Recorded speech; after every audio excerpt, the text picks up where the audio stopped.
Dito sa right side natin, meron tayong upper at saka lower cabinet. Then meron tayong provision para sa exhaust. Ito siya. Then ang turnover natin, sa kitchen natin, naka-granite na din po tayo. Then sa flooring natin, naka-ceramic tiles. Tapos dito sa left side, nandito yung toilet and bath niya. Meron din tayong exhaust dito.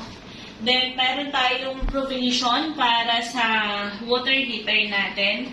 Tapos, naka-rin type shower na rin tayo. Then, yung tiles natin, floor to ceiling na rin siya. Then, yung bathroom, yung sa sink natin, naka-walling type.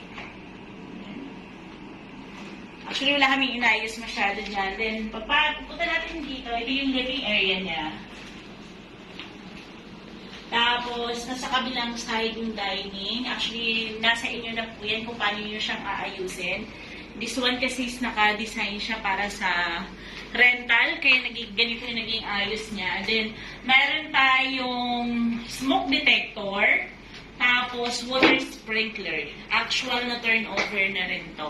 Then, meron tayong provision para sa air condition.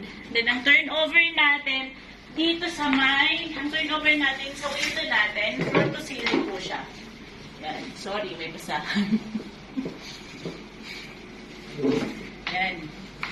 Okay.